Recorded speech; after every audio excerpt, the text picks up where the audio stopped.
Hello, I'm Mr. Eliason, and welcome to APUSH. Today we're going to explore the Adams administration. So in the aftermath of Washington stepping down, we have our first contested election in American history. And so we're going to lay out how that election went down and how the presidency of John Adams differed from the presidency of Washington, and also how it created the foundation for the first two political parties in American history. So here's your objectives for today, so take a moment and take them in. And now let's dive into our story. So when we last left our heroes, Washington had just decided not to run for a second term and had warned us against a whole bunch of things, partisan fighting, getting entangled in European alliances, stuff like that. And of course, we didn't listen to him at all. And so although the first contested election was not really a contested election, no one really knew how to sort of run campaigns yet. We didn't really have the system in place that would be in place through the early sort of antebellum period. It was the first actual contested election with multiple candidates. Because Washington wasn't there, it was not necessarily clear who the next president was going to be. You started seeing disagreements over all the stuff we talked about last time, and you started to see the creation of partisan newspapers writing articles criticizing politicians and their stances on various issues. And so, partisan press has been a long, storied part of American history. It is not a new problem, and so it's emerging here, and it's going to become a thing for all of American history. I guess with the brief interlude when we passed the whole fairness doctrine thing, but that's more of an outlier than it is a part of American history. So, the two political parties, which don't exist yet but will exist, disagree on these issues. In general, the Federalists want a strong central government. They want a broad interpretation of the Constitution and are comfortable using the Elastic Clause. They want the country to be a mercantile, industrial state. And they, in general, favor Britain in the Napoleonic Wars and the French Revolutionary Wars. The Republicans favored strong state governments and a smaller central government. They favored a strict interpretation of the Constitution and did not support the using of the Elastic Clause. They promoted, in general, rural and agrarian interests over urban mercantile ones, and in general sided with France during the French Revolutionary Wars and the Napoleonic Wars. So the election of 1796 is kind of a hot mess. Again, all of these candidates got votes. The system that was in place was each state chose two electors, and each of those electors got two votes. And so the person with the most votes becomes president, and the person with the second most votes becomes vice president. Hopefully you can see some obvious problems in the system. In the end, as you look at these vote tallies, John Adams of Massachusetts becomes president, and Thomas Jefferson of Virginia becomes vice president. So you've got, again, they're not actually of these political parties yet, but you've got a president and vice president who disagree on almost all of the key issues relevant to American history at this point. So yeah, it's going to be a smooth administration with no sort of backroom fighting or contention at all.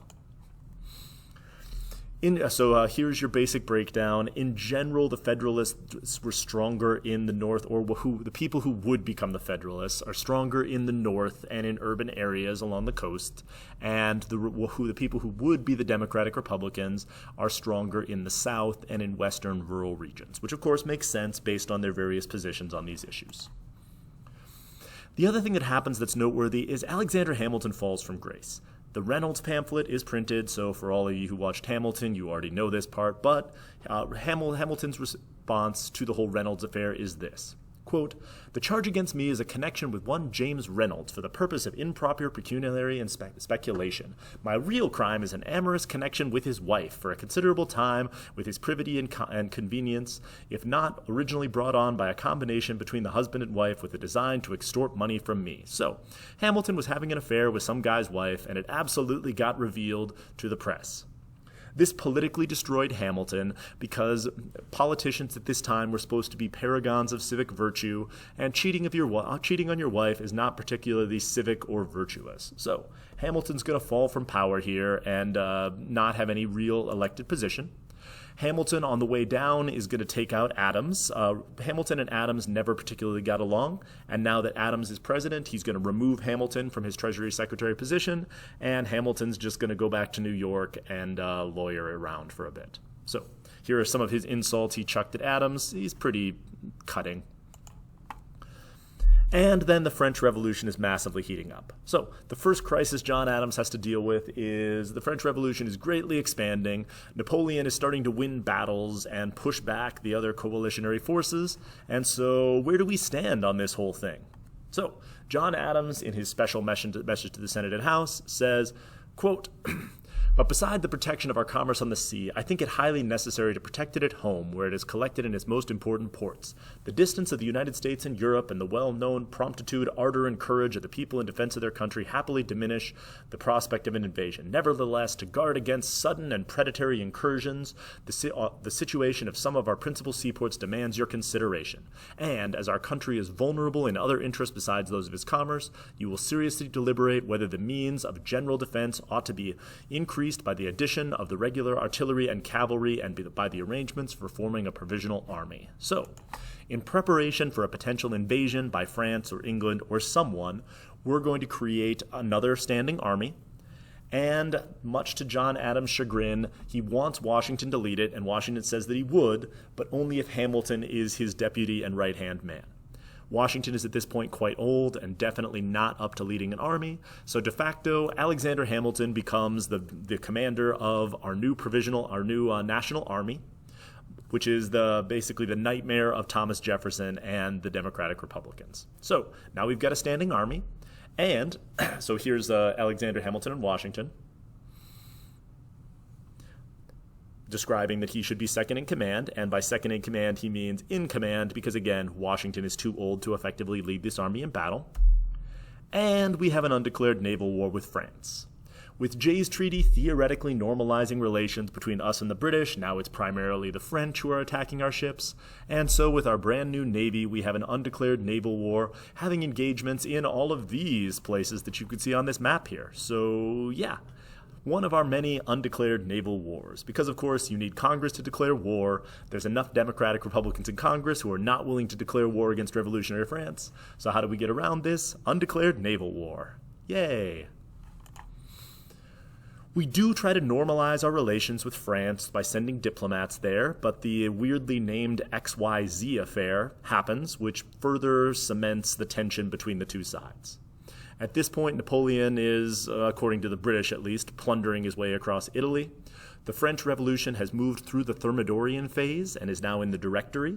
And French Foreign Minister Talleyrand, his agents demand bribes from our diplomats in order to get a meeting with him. Although this was completely standard European procedure, it absolutely offends our Republican sensibilities that we'd have to pay money to some foreign diplomats in order to even talk about peace. And so all of these correspondence are sealed by the Adams administration because they worry that it would lead to a massive public outcry.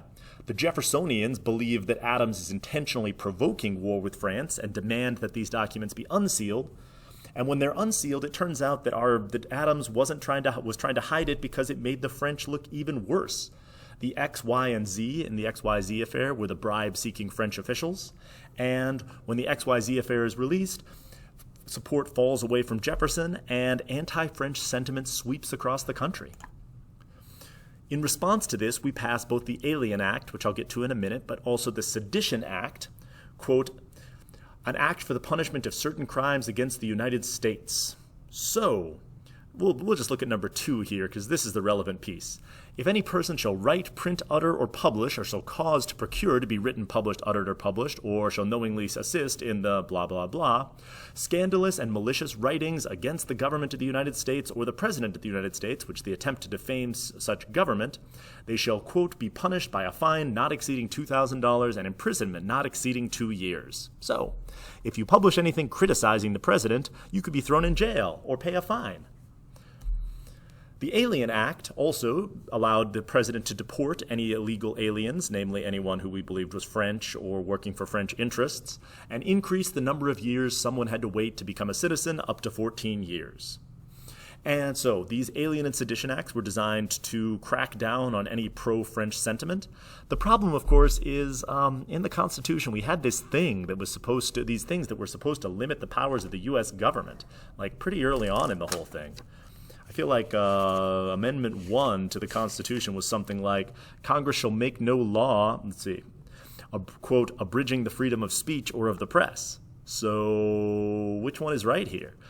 Shall Congress make no law abridging freedom of speech or of the press, or is it necessary and proper to throw people in jail for insulting John Adams? Honestly, we have no idea. So these laws seem to be unconstitutional, and so as a result of this, we get Jefferson writing the Kentucky Resolution, quote, delegated to the government, we're a compact of states and a federal government, delegated to the government certain powers, reserving to the state other powers. So if the quote, general government assumes undelegated powers, its acts are unauthoritative, void, and of no force. So namely, if the government passes unconstitutional laws, they do not have to be enforced by the states. Madison, in his Virginia Resolution, reaffirms these ideas, arguing that if the federal government could do whatever they want and violate the Bill of Rights, then, quote, we transform the present republican system of the United States into an absolute or at best a mixed monarchy. This is the first articulation of the doctrine of nullification, which is the idea that states can nullify unjust federal laws, which on the one hand makes sense because we have no real way to enforce what happens if the federal government does something that's unconstitutional, yet. We'll get there. And so it makes sense, at least to Jefferson and Madison, that states should have the power to determine that. The problem is again in the details, because just as necessary and proper is open to interpretation, so is unconstitutionality. And if states have the right to nullify federal laws that they find quote-unquote unconstitutional, this potentially opens the door to breaking down the whole supremacy clause and the supremacy of the federal over state governments. But this is something that we'll have to sort out again moving forward. So, as we go into the election of 1800, it's almost all about the French Revolution, and also about the Alien and Sedition Acts. It's about Adams' handling of these foreign crises, and of course, how we feel about the Quasi-War, and having a standing army with Hamilton as commander-in-chief. So these are all the issues that we'll get to when we get to the election of 1800 going forward. It's going to be a hot mess, but this is where we're going to end our unit, so we'll have a brief sort of recap video covering all of this stuff, and then we'll move on. So, objectives for today, hopefully you can answer them in some detail, and thank you for listening.